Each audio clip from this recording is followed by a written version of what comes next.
Welcome to this episode of Gray Matter with Michael Krasny, a global and interactive podcast featuring weekly in-depth interviews with opinion shapers, innovators, newsmakers, experts, and artists.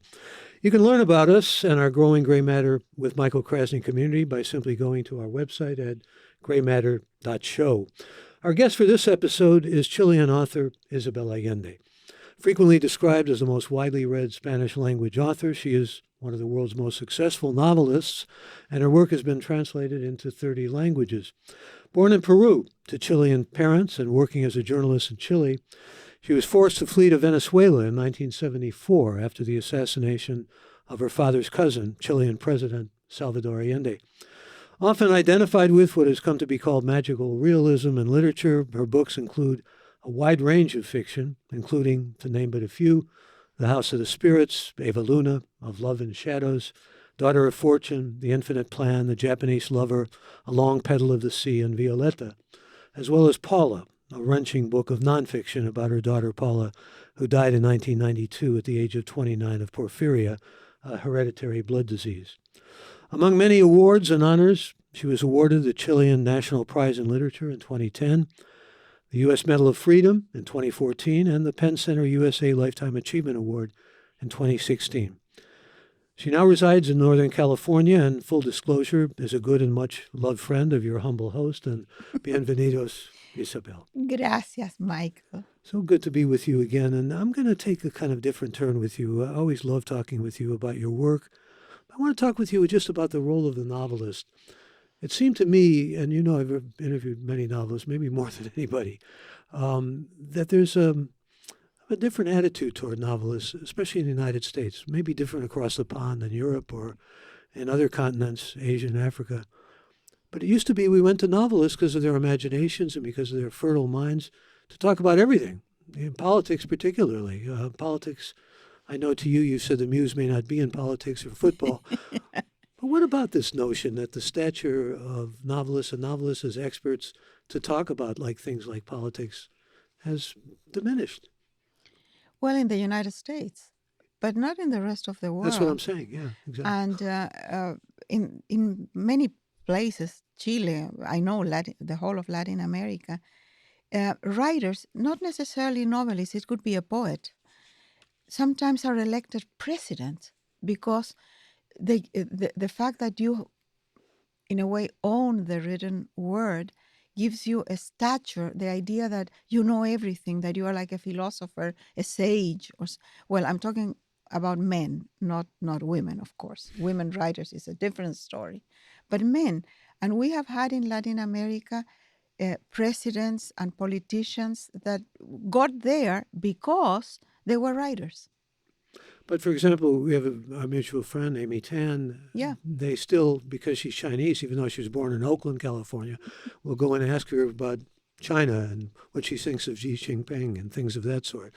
So it still occurs, but it occurs in weird and different ways. Yeah, but in the United States, I think that in general, if you are a writer of fiction, you are not supposed to be explicitly into politics, as it is in the rest of the world, where you really have to have a position. And you're writing about fiction, and therefore maybe it's diminished because it's not real, it's not factual. What is factual in this country, Michael? We have alternative facts for everything. I'm talking about the perception. The perception is fiction is made up, so it's not real. And maybe that's more true today than ever before, even though most of the things you read on the internet these days are, of course, not necessarily real either. Yeah, nothing. Do we know what's real? You know, I read the news in the morning and I don't know what's real anymore. I'm confused about the world. Well, we all are. But talk about the role of the novelist a bit. I mean, why be a novelist, first of all? What is... In my case, because I can't do anything else. I mean, this was not my first choice. I would have liked to be a chorus girl, for example. but I ended up doing this because I can't do anything else. Well, I wanted to be a novelist, but this is one of the only things I can do. So we share that. Maybe that's the reason for our simpatico. It's also, though, I mean, you've sold, some estimate 50, 60 million novels. No, 75. Yeah, I can't even get my head The around last that. time we counted, and that was before the pandemic. I mean, 75. I guess Michael Connelly, who writes police novels, who I'm going to do a podcast with, has written 80 million. This is not a race, though. But, to think to what extent you've kept your humility and how much people you have influenced through your novels, nevertheless, here's this declining stature for the novelist in America that we've both recognized seems to be true as far as being experts. And However, Michael, more novels are sold today than ever before. It's not as if the genre is diminished. Maybe the stature of the writer, because there are too many writers, but books sell. I mean, people have been saying that the novel is dead for 50 years, and that's not true at all. it's natural and necessary to tell stories. It's vital. I mean, I'm a great Absolutely. believer in it.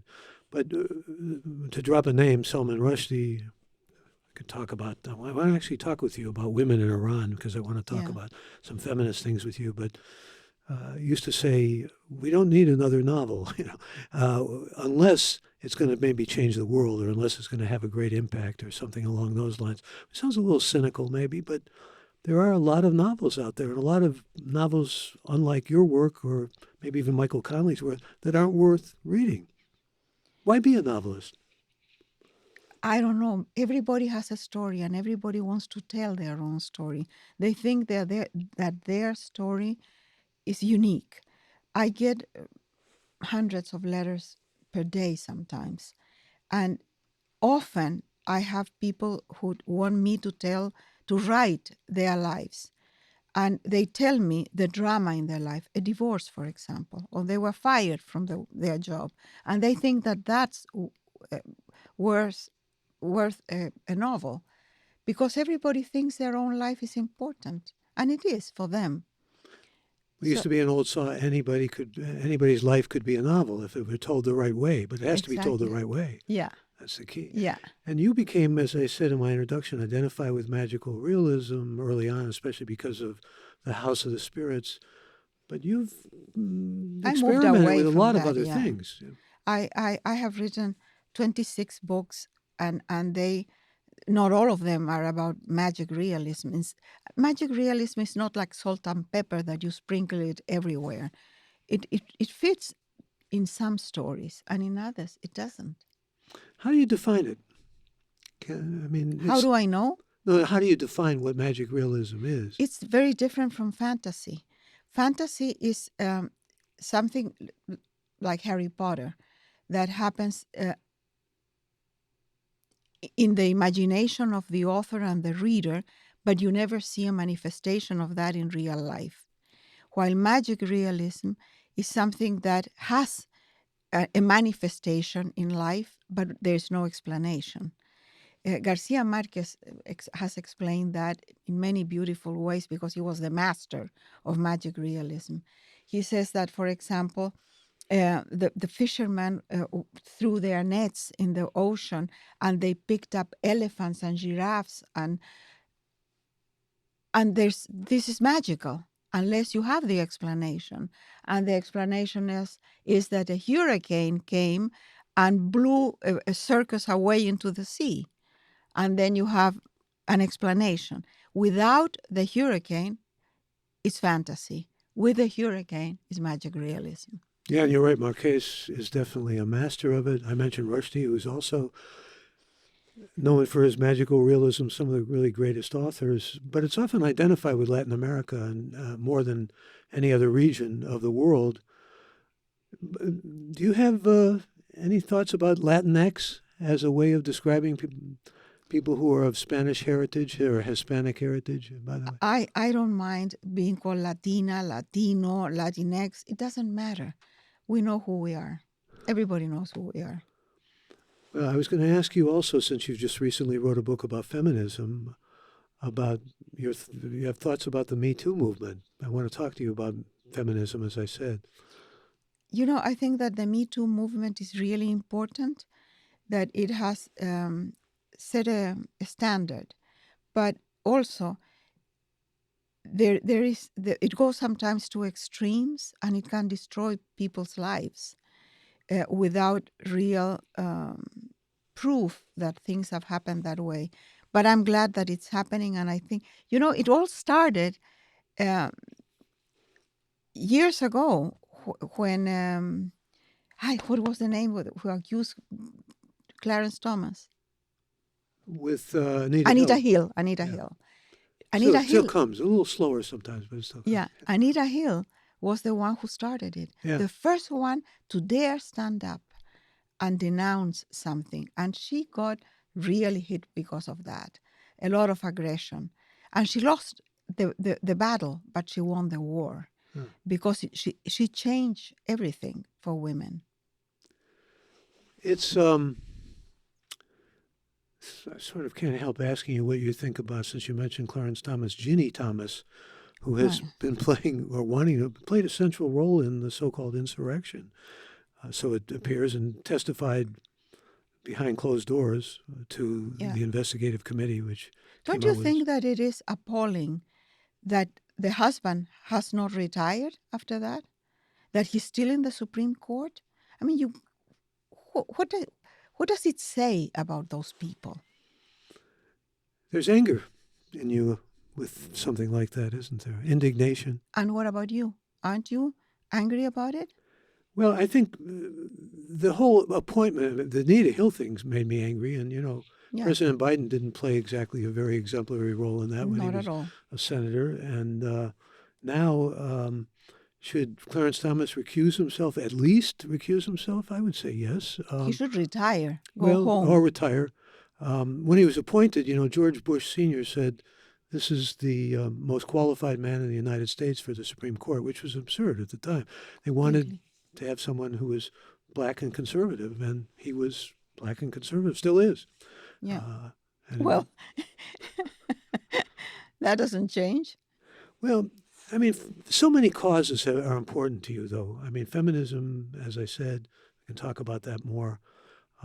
You become an American citizen, and you have all strong views about America, which you've made evident. You have been fearless in speaking out in terms of your views. Whether people agree with you or not, they should respect that fearlessness and strength that you have. But I've often wondered about the fact that you're still probably looked at as a foreigner by many Americans. You're a refugee, and now you're supporting the cause of refugees and feeling a great deal of empathy for them. Even wrote a novel about refugees. Yeah. My next book is about refugees also, Yeah. refugees in the United States. And my foundation works with refugees. My daughter-in-law, who runs the foundation, just came back from Poland because she was working with women from Ukraine that were refugees in Poland. And 6 of them who were the closest to our project returned back. They went back to Ukraine because they couldn't be separated from their families. The men don't get out. It's the women and the children because the men are fighting. Yeah. And so they go back. And the husband of one was killed and the son of the other one was killed. I'm struck to ask you, though. I mean, you're involved in so many things, and we've done things together. We've done things for animal rights, for literacy. Amy Tan, in fact, who I mentioned before, once said, sucker for good causes. But why is it important to do good? I mean, because you've called yourself an agnostic, and I believe you are an agnostic. I wrote a book about agnosticism. A lot of people do good because they want to be rewarded in heaven, or why do you do good? I don't know, Michael. I had never been asked that question, and I have never asked it to myself either. I suppose because I was brought up with the idea that the more you have, the more you have to give. And that the more you receive, the more you are obliged to take care of other people and serve and whatever. It's a sort of a sober way of living. I was trying to explain in an interview a couple of days ago why I live in a small house. My car is 10 years old. What do I do with my money? And I make a lot of money. It goes to the foundation and it goes to these causes because really I look terrible in furs, Michael. I look like the animal. I can't drive a big car because I can't park it. I don't want a big house because I don't want to clean it. And I didn't want guests in my house. So I have only one bed. So there is a lot of reasons for this, I've had the privilege of practical reasons. well, I've had the privilege of being a guest in your house, but I've never slept in a bed in your house. So we're getting some questions. This is the first one from Keith Harrison over in London in the UK, who wants to know, how did the pandemic affect your writing? Do you still write every day? You know, I do write every day when I have a project. This year, I started a book on January 8th, and it fell through in May, not because of me, but because something happened. And now I am idle, and it's a terrible situation for me. During the pandemic, I was more productive than ever in my life. I wrote 3 books during the pandemic.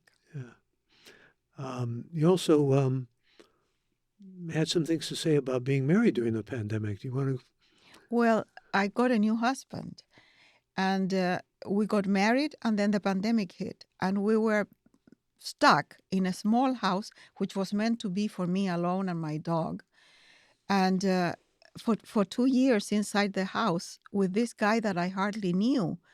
So two things could have happened: that we would have killed each other or get closer.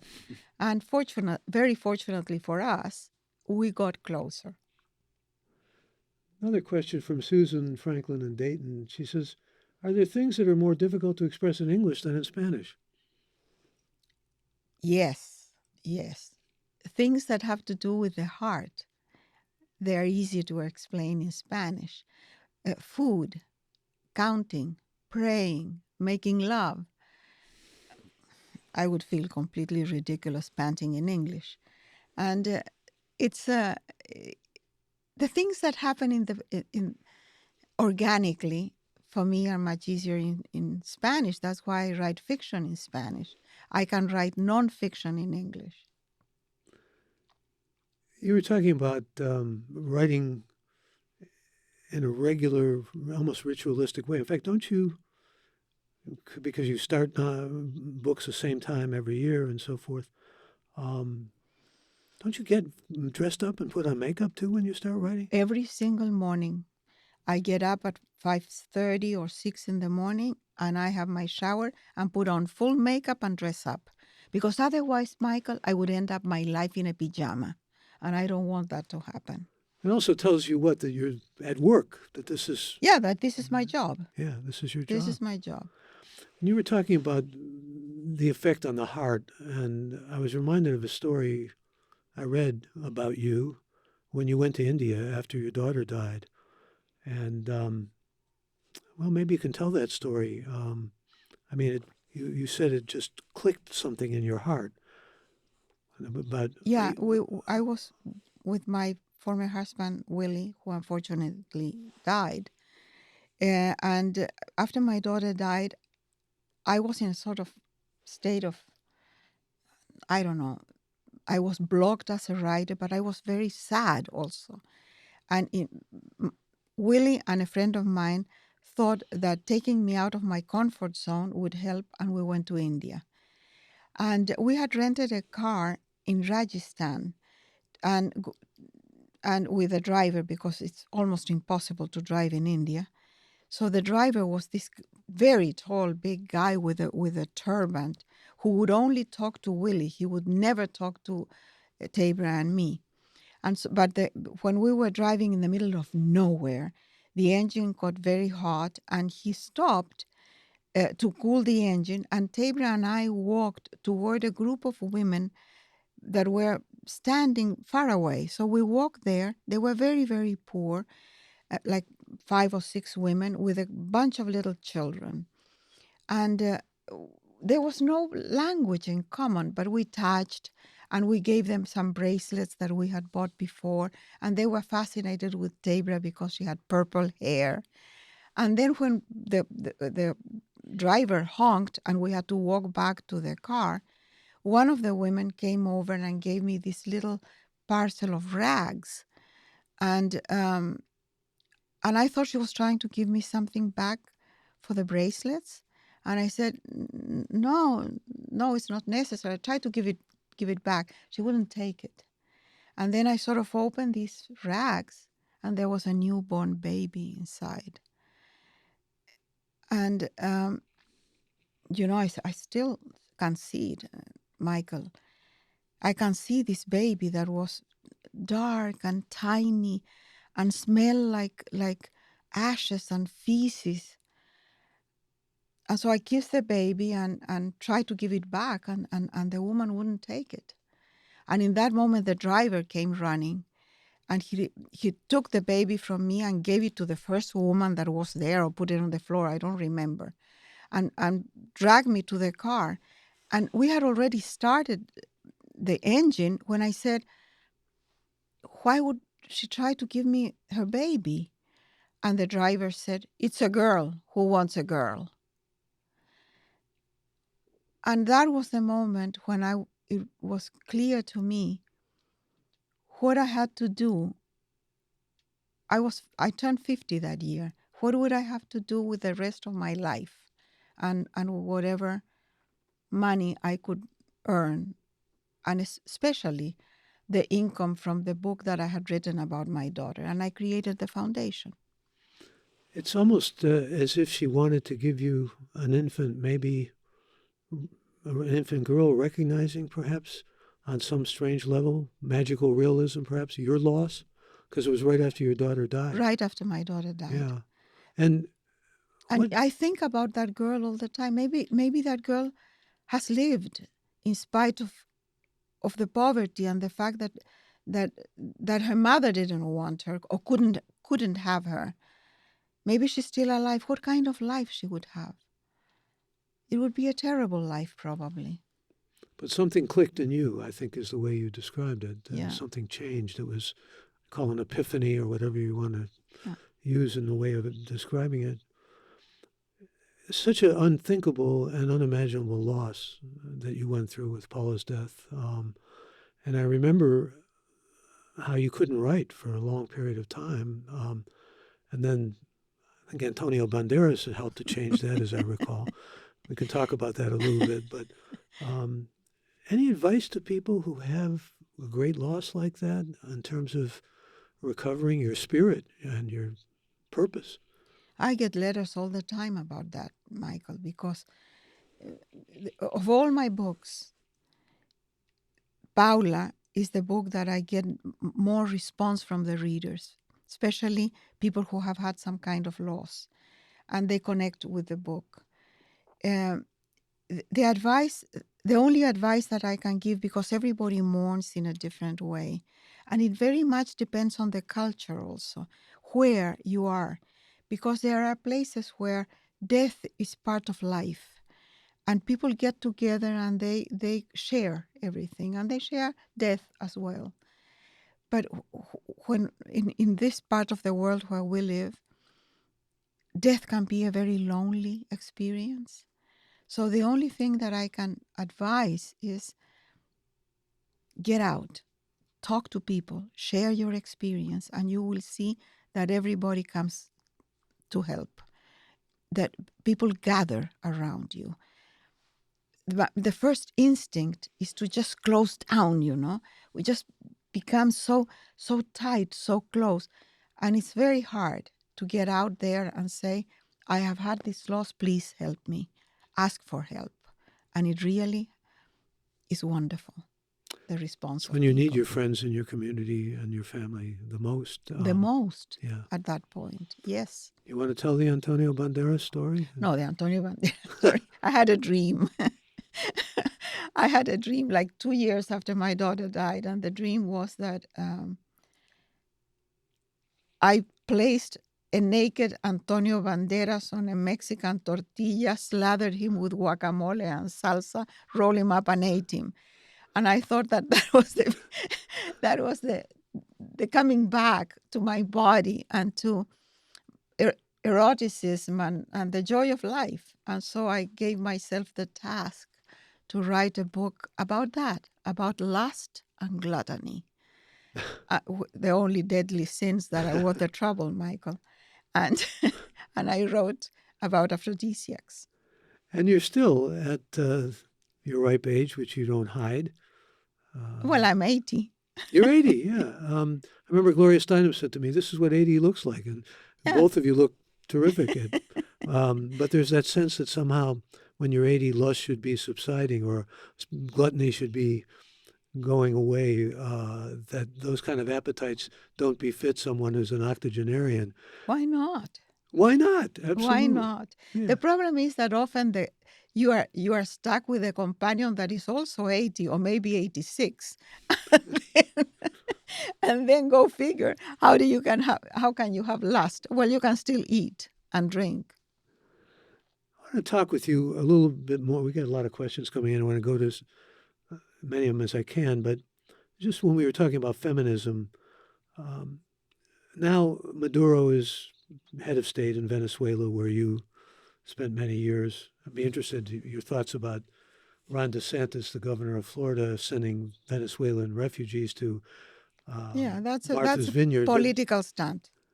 yeah, well, in fact, Ken Burns, who we did a podcast with a few weeks ago, said, and angered a lot of people. He made the analogy to this is the way the Nazis did things in propaganda. He wasn't saying, that you send Venezuelans there because it's not Auschwitz, really. Yeah. But he would realize that. But it's a political trick or political stunt of some kind. But I was thinking about all the dictators now. I mean, There's this movement to the right, to authoritarian, fascist. except in Uh, Italy. well, You've got a fascist woman in Italy, in Italy. a follower. Well, I don't know. She says she's not a follower of Mussolini, but that party was linked to Mussolini. But I'm curious to know your thoughts about this desire, populist desire to have a strong man. I mean, I don't know if it's ever A been strong stronger. figure, that it could be a woman or a man, but a strong figure, authoritarian. It's And mostly men, of course. yeah, Still. of course, and turning more and more to the right.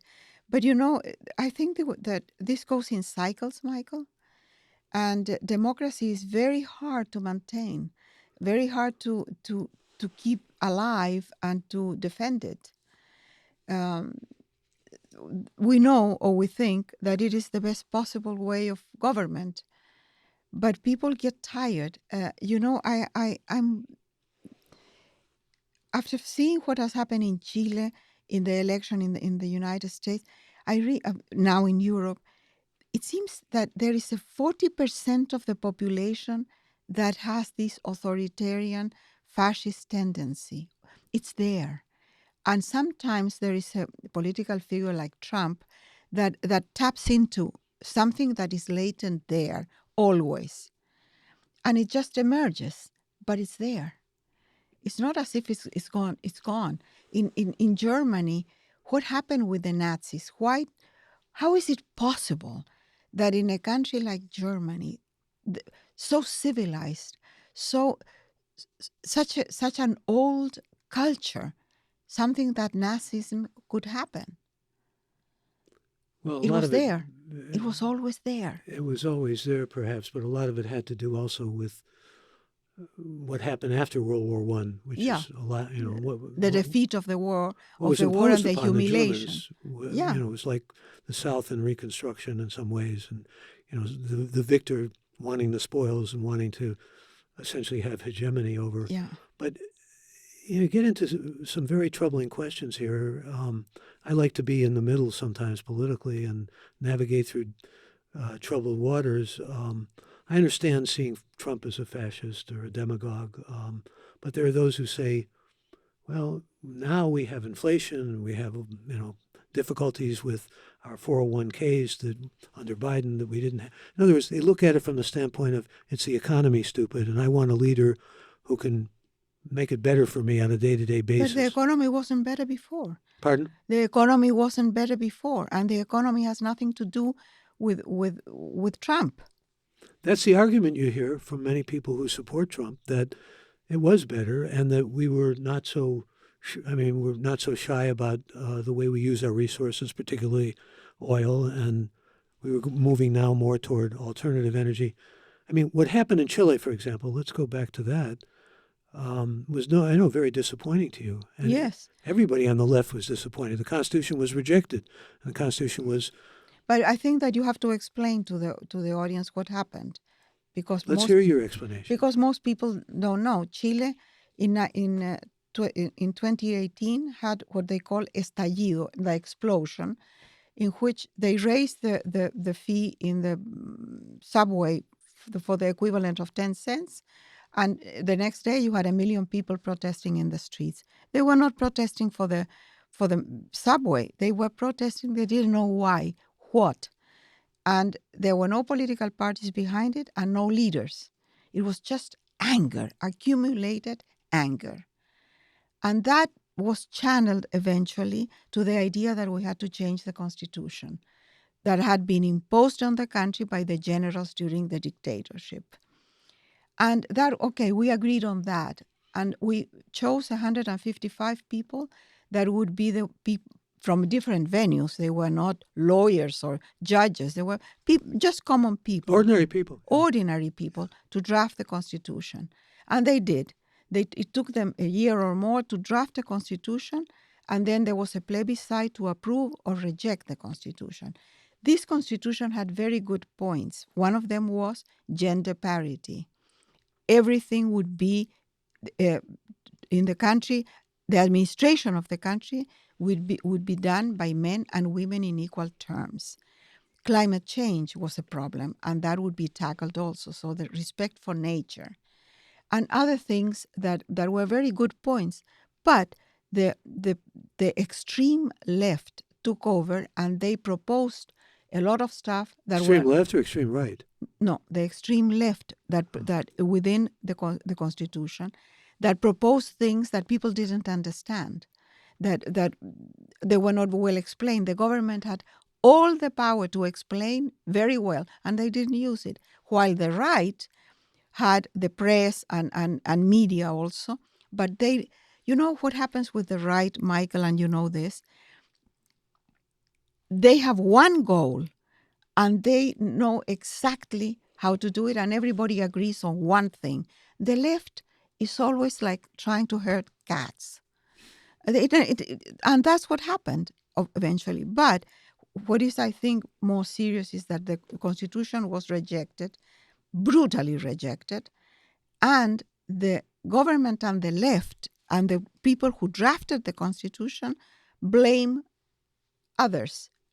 They have not sit down to analyze in depth why it was rejected. Is there an analogy here in, AOC and those who are seen as being too liberal and wanting to change all our pronouns and that sort of thing, that they become the scapegoat or the target that the right can use and does use? That's what happens all the time. So we go from, the pendulum goes from one extreme to the other. Yeah, well, that's why we like to think of ourselves as somewhere in between, even though it's very hard to be in between. It's difficult sometimes. The waters are very choppy to navigate between Scylla and Charybdis. I got a question from Mexico City from Juan Robles, who wants to know, what led you to become a writer? I was originally a journalist. Then I had to leave my country, and I ended up in Venezuela, where I couldn't work as a journalist, and I ended up administering a school, which was not the right job for me. And I became a writer just because I started a letter for my grandfather. My grandfather died, and I kept on writing, and that's how the House of the Spirits came to be. You were a little inspired by Neruda, though, Pablo Neruda, who... I was inspired by all the writers of the boom that I was reading at the time. I belong to the first generation of Latin American writers to be brought up reading the other great writers of the great writers of the boom. I was thinking of Neruda, though, because you did some journalism on him, and didn't he tell you should be a fiction writer? Yeah, but that was years before. That was in 1973, and I became a writer in 1981. Neruda told me that I should quit journalism because I could not be objective. I lied all the time, and if I didn't have a story, I made it up. So why don't I switch to literature, where all those defects are virtues?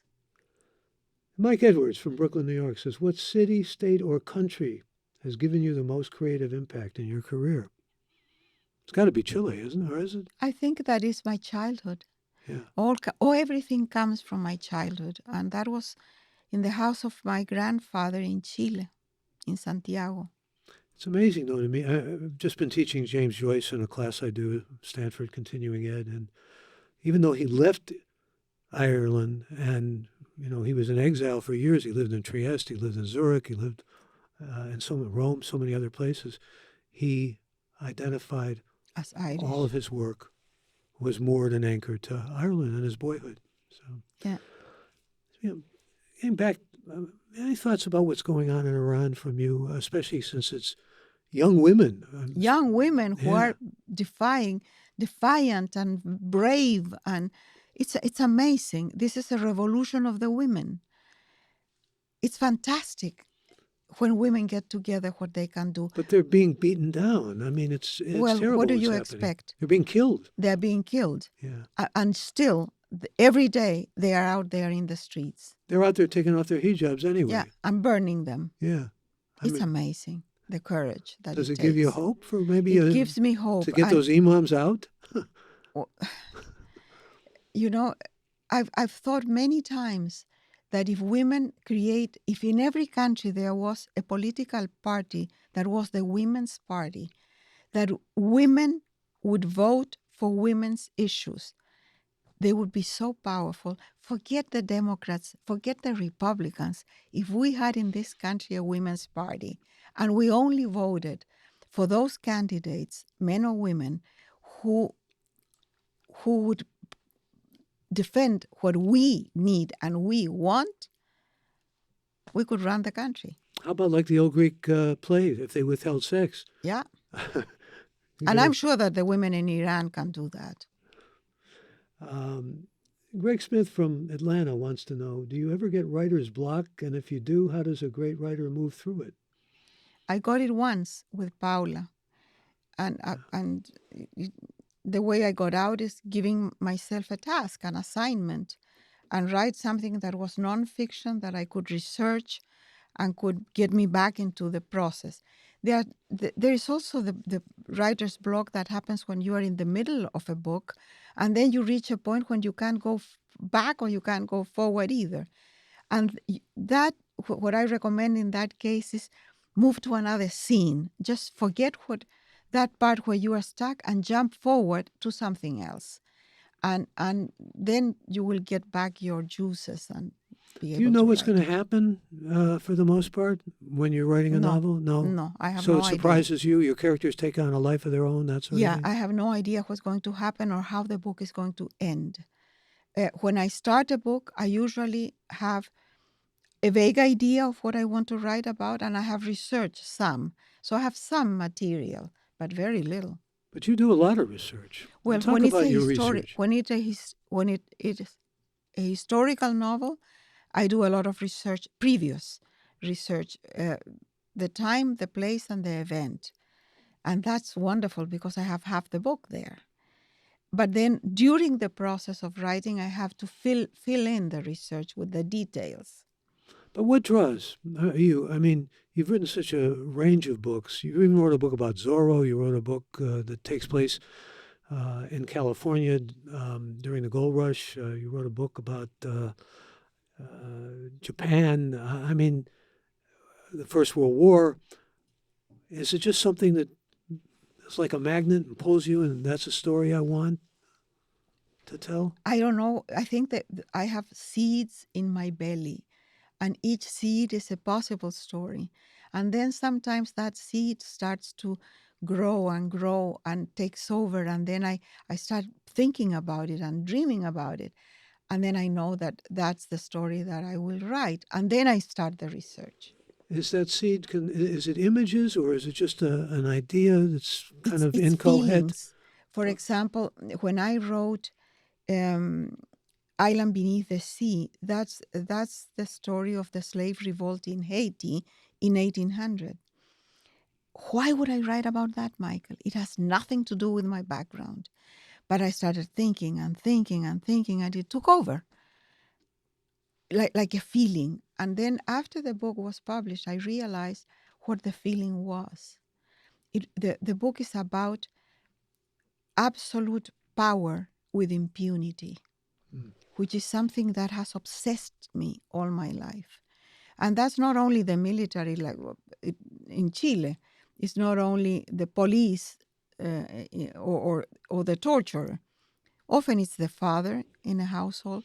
It's a boss. It's sometimes you get that power that can do anything. And the worst example, of course, is the master with the slave. And maybe that's why I wrote the book. I needed to explore that in myself. There's a Stanford professor who I've been reading, Steve Pfeffer, who's an expert on power, one of the world's experts on power, in fact. And the question always comes up, what can one do against power, particularly absolute power? Because absolute power Yeah. corrupts absolutely, as the Yeah, old... yeah. As it, And what does he say? well, he's got some very good ideas. I'm interested to hear what you have to say. Well, no, let's hear what he's the expert. Well, I mean, there's a lot of ways to challenge power, but it depends what country you're in, what culture you're working in, how much power you have behind you, and much of the world is powerless. I mean, in Exactly. reality, it has no power. Exactly. But sometimes people get so angry that they are willing to die. And that's happening in Iran with those women. That the anger is greater than the fear. Arab Spring, I Yeah. mean, disappointing in some ways because thought it would lead to a lot more freedom, but it did lead to some. I have a question from Cape Town, South Africa, from Hasmukh Gajar, who says, this is sort of another one of those questions like, how do you undermine power? He wants to know, we all seek happiness. We all see what? We all seek happiness. He wants to know, what is happiness for you, Isabel Allende? It has to do with love.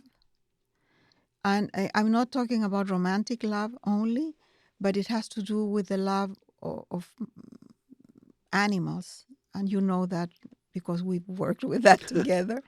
The love of nature, the love of a cause that mobilizes you and that you're willing to give your life for that cause. And that's happiness. Happiness is when I feel that the little that I can do can change somebody's life, but make somebody's life better. And then I feel this exuberance inside that is happiness for me. But happiness is very different from joy. I don't feel happy in a party. I don't feel happy um, with what gives joy to most people. Happiness for me is a quiet thing that is inside. I would say that I am happy with my husband. I just like the basic line with him is very calm and wonderful, and that's happiness. It's a good yin yang. Yeah, I wake up really early every morning at around 4:30 or 5, and I spend half an hour in bed not thinking, just taking in the happiness that I enjoy, the happiness of waking up in the darkness, in that bed with my husband who is snoring next to me and two dogs on the bed. And I'm so grateful that nothing bad is happening, that I'm there, that I will get up and have a cup of coffee and a hot shower, and no one is bothering me. That's gratitude, maybe more than even happiness, isn't it? But isn't the same thing? Maybe gratitude, and maybe they're synonymous in so many ways. In Almost. so many ways. Yeah. When you are happy, you are grateful. And when you're grateful, you're happy. Most of often, the time, yeah. you are happy. But this is also feeling alive in many ways, isn't it? Feeling your sense of being. Yeah. I work in an attic, and I have to go up and down the stairs 1,000 times a day. And the fact that I can run up and down the stairs at 80 is a joy. It's a sense of happiness. At least once a day, I stop and I say, how happy I am that I can still do this. We're talking with Isabel Allende, and we'll go to some more of your comments and questions. James Babbitt of San Diego wants to know, how do you choose the narrator for your Audible version of your books? There's a good practical question. I don't use them. Usually the editor chooses the narrator and they submit to me 2 or 3 voices and I can choose between them. But it's the editor who usually does it. You lose a lot in translation, though, don't you? Actually, I don't think that the story is lost. Details are lost. Yeah. For example, the name of a tree or something in which book? One of my recent books. Oh, Violeta. I wrote about the first person who climbed the Everest, who was from New Zealand, and in the translation, by mistake, he came out English. You can't imagine the number of letters that I have from New Zealand of people who are indignant because I it wasn't my fault. It was lost in translation. I can't imagine because even on a smaller scale, a story worth telling. We were on the air once together and you came in. It was really sweet of you, literally. You brought me some chocolate. It was Isabel Allende chocolate. And they had Yeah. marketed and used your image and so forth. And I said, Isabel, we've known each other for many years. This is going to sound ungrateful, and I don't mean to, but I don't like dark chocolate. I only like milk chocolate. The brouhaha is the only word to use that started when people. I mean, it has such strong. It was like when I shaved my mustache. I couldn't believe, the How number. many And people? I was a guy on the radio. What do you care about whether I shave my mustache? People get involved in these kind of Yes. imbroglios. It's Yes. unbelievable. Let me go to some more questions and comments. Robert Choji of Los Angeles. Could your guest tell us about her book, Paula? What were the challenges in writing such a personal story? Well, when my daughter fell sick in a hospital in Madrid, she fell in a coma, and I was sure that she would come out of the coma. So I started writing notes about the things that I would have to tell her to remind her who she was and what had happened, because I was told that people who come out of a coma usually have uh, problems with memory. And so I had that notebook, and then I wrote to my mother every day. When my daughter died, I had the notebook, and I had 160 letters that my mother gave back to me, in which I had told my mother, shared with my mother, single step of that terrible, tragic year. So I had all this material, and I just poured it in a sort of chronological order. There was no thinking, no planning, no script, nothing. It was a book written with tears. And it took a few months to write the book, like it almost like a journal. So the challenge was, after the book was written, what would I do with it? I thought it was a book for the family, especially for Paula's husband, Ernesto. They had been married only for 9 months, but they adored each other and they had been together several years. And when Ernesto read the book, he said Paula would like to see this published. She would, I'm sure. And so did my mother and other people, my son. And so finally the book was published.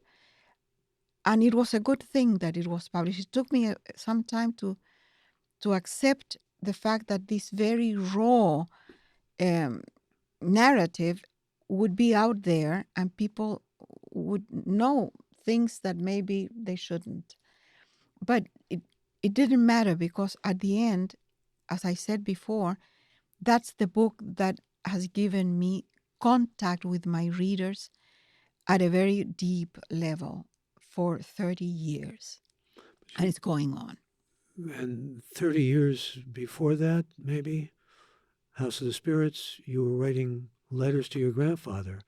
So you're writing notes to your daughter and letters to your grandfather. I mean, there's a similarity there. I have been writing letters all You're my writing letters to your life, mother almost every day, weren't you? every single day. Yeah. I have 24,000 letters in perfectly organized in boxes in the garage, but per year. Each box contains between 600 and 800 letters. Those are my letters and my mother's. That my mother would sometimes write more than once a day. And when she discovered email, then she would flood me with letters. Letter writing is a lost art, though, in many ways, isn't It it? is, Yeah. unfortunately. My mother was brought up at a time when calligraphy was important. The way you wrote, the grammar, the beauty of the language was important. And she kept that all her life. She died at 98. And the last letter that she wrote 6 days before she died was at 7 o'clock for me on a Sunday, and 2 hours later she had a crisis and died 6 days later. And that letter that she wrote, the last letter of his life, is perfect, perfectly written. That is lost. Now we communicate facts, but the beauty, the poetry, the metaphors, the imagery, all that's lost. Your mother was obviously a major influence in your life, also with respect to the voices that you have created and the language that you've used.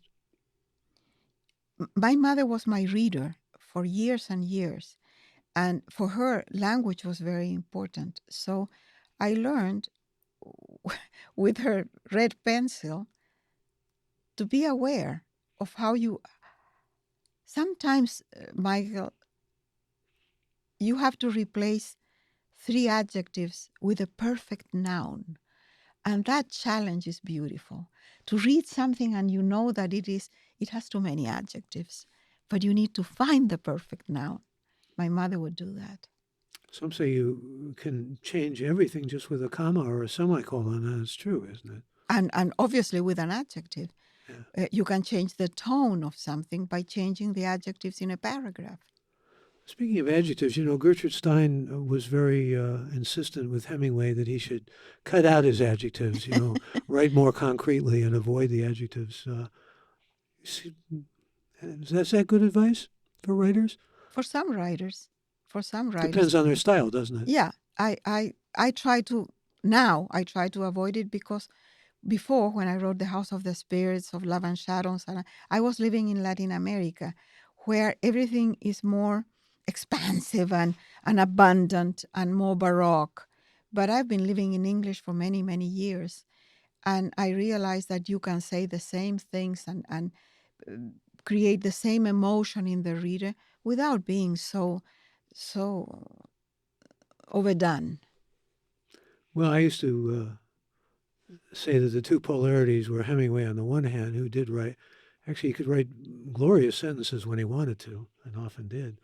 And Faulkner on the other, who just wrote the sentence could be a whole page Yeah. with all these floral and rococo type adjectives. Yeah, he's a big influence for Latin American writers. Yeah. Yeah.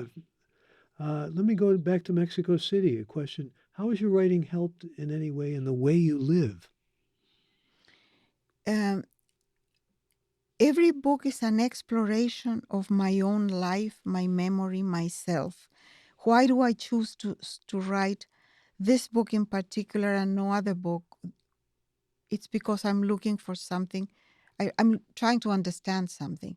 And the more I understand about myself, the more my life becomes more compact, in the sense that I know what I want, I know what I don't want, I know what I'm going to do and what I can't do. And I am happier with myself than I ever was before.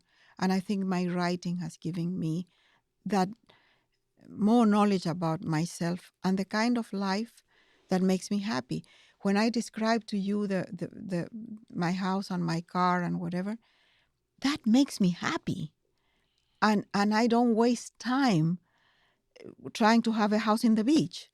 That will create a problem for me because now I know what gives me happiness. So we were talking about happiness before because of another question about happiness. You find happiness in your work.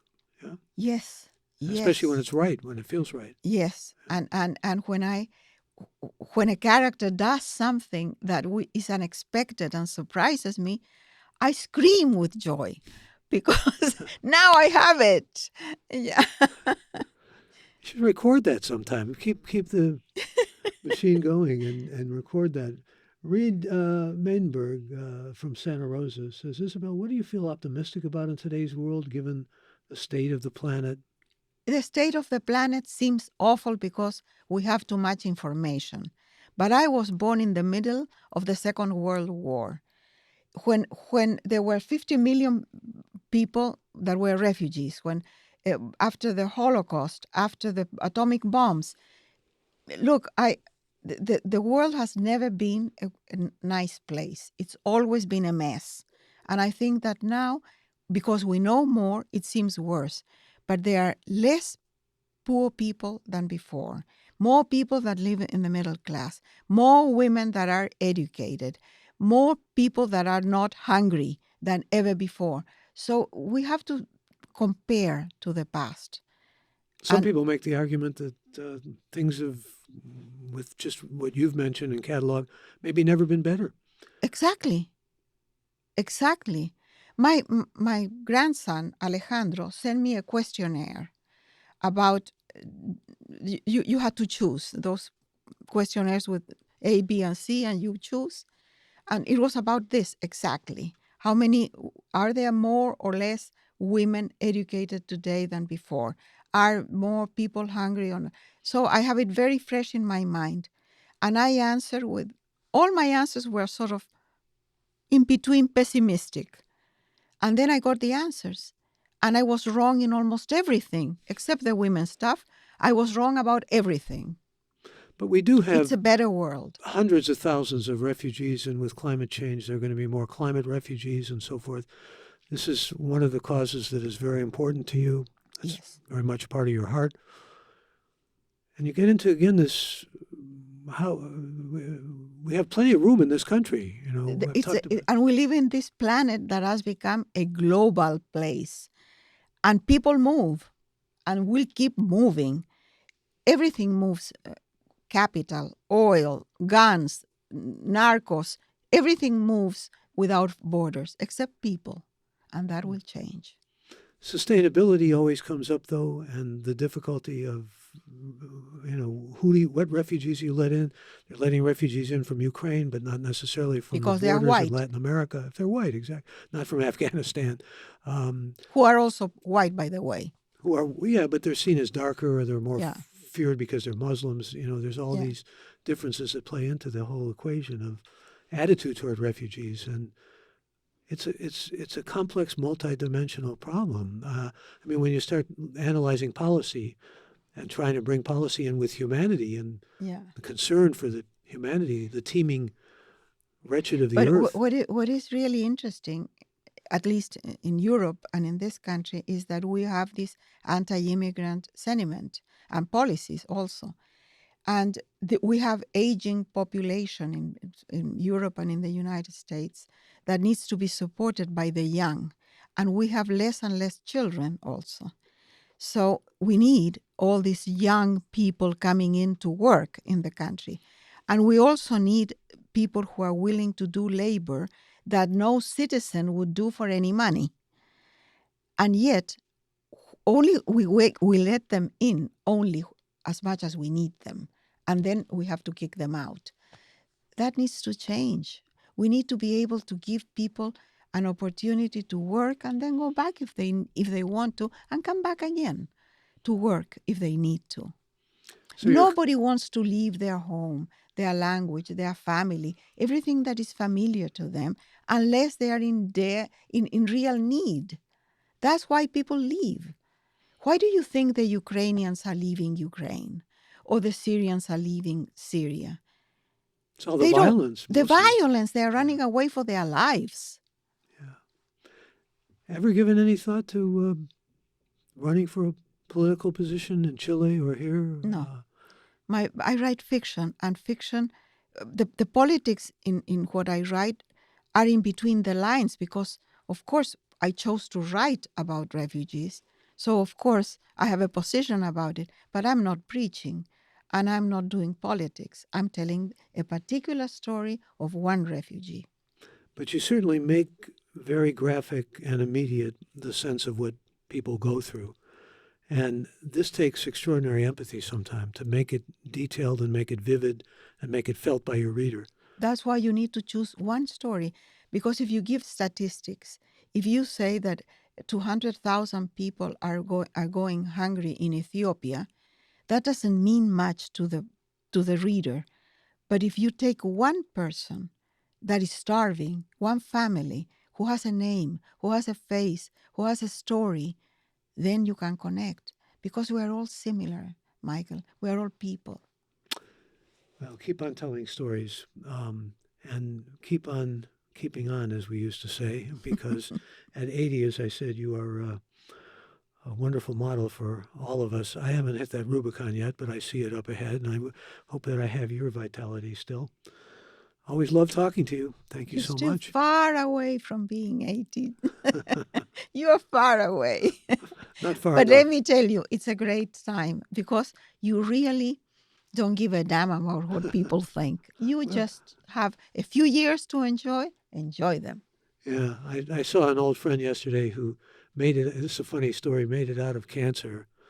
He had bad lymphoma, and he said, "I made a deal with the devil." It sounds very Faustian because it is. Yeah. He said, "If I can live to 80, you have my soul." He said, "I'm 80 now. I have to renegotiate that contract." Yeah. Thank you, Isabel. Thank you, Michael. Many thanks to Isabel Allende for being with us on this episode of Gray Matter with Michael Krasny, and an important reminder that if you or those you know, respect, care about, want to learn more about Gray Matter with Michael Krasny and find out about our unique and growing membership, our community of listeners, simply go to graymatter.show. Thanks to all who joined us live or heard this episode. Bandwidth for Gray Matter is provided by CashFly at CACHEFLY.com.